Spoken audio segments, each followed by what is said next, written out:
Hello everybody, Anthony from SteamFirst.com here, and today we're having a look at OMG Zombies.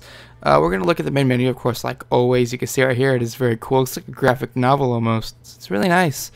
We can see right here we have new game, continue, load game options, and quit. Voice cracked. I apologize for that.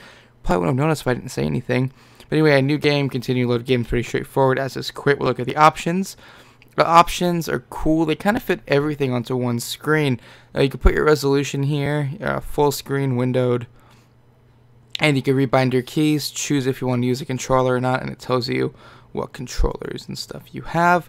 You can adjust your music and sound effects, and that's about it for the main menu. Now we're going to hop into the game through the magic of editing. I will see you guys there.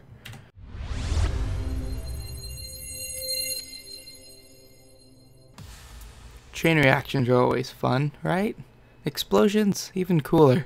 Throw some zombies into the mix and we have a game that puts a fun twist on the classic zombie genre. OMG Zombies plays like an Android tower defense, except there's nothing to defend and it's on PC. The cool thing about this is the zombies explode when they die, causing a chain reaction which releases spores that either kill or damage surrounding zombies, making it both more fun and challenging to complete each stage, though not too challenging. I'll talk more about that later on. The story is conveyed through a graphic novel, something I wish The Walking Dead would have done in their video game, but you know, Telltale games aren't that good, but never mind. I thought it was a really cool way to introduce the game as opposed to a series of weird tutorials and stuff that try to explain the premise of the game, the story, by also teaching you how to play the game. That was a really weird. Anyway, positive stuff first, as there aren't many negatives.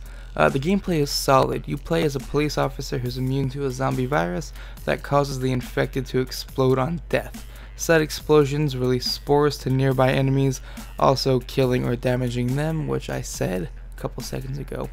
There's even a couple buttons on the bottom that allow you to toggle health bars and damage indicators on or off. You have a very limited number of bullets and must use them wisely, as I think you need to kill off about 60 or so infected to progress to the next stage. I didn't quite count, but it seems to be around 60. There's also a variety of special zombies that have their own death mechanic that can be used to help you out in almost any situation. Each zombie's death AoE can be upgraded to cause bigger reactions by using the game's in-game cash, which you can earn by completing stages. I do want to note really quickly one of the only negative things about this game. I'll talk a little bit more about it later, but I want to note it really briefly right now.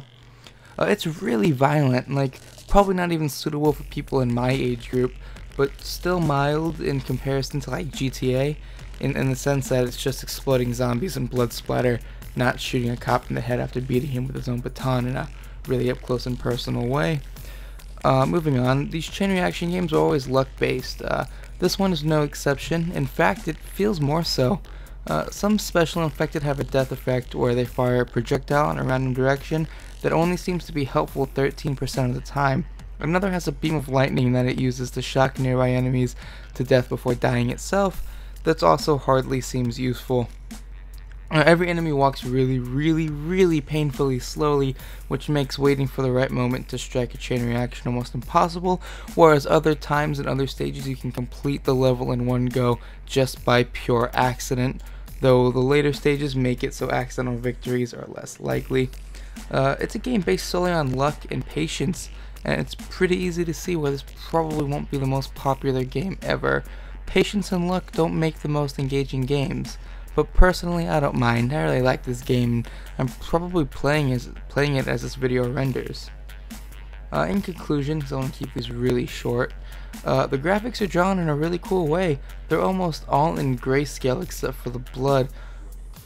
But the style in which it's drawn is almost kind of like the Walking Dead game, like it's really HD, but also drawn and animated like a cartoon, but also kind of has the atmosphere of like Sin City in a small way. Though it does fail to use the aesthetic to the same scale as those things do. Aside from that, a few levels just look like roughly drawn sketches, which is still okay to me because I'm a fan of that minimalist look in indie type games. Back to the violence bit, like I said briefly before. The violence in this game is hardly justifiable as it's used for neither dramatic nor comedic value, and even though this is a zombie game, the death and violence bits almost just kind of seem unneeded and like they don't really belong in a really strange kind of way. That's about it. OMG Zombies is a train reaction game based on luck and patience that's hardly challenging. The violence may turn people off and the graphics for the most part are to my liking. This game is great for people looking for cheap fun or a nice time killer game for in between meetings or class. My name is Anthony from SteamFirst.com. Be sure to check out Steam First for all the best news, reviews, videos, and content regarding all things Valve and Steam. If you like this video, maybe you like some of my others, you can find my YouTube channel, twitch.tv, Twitter, and my own blog down in the description below. Thanks for watching, guys, and goodbye.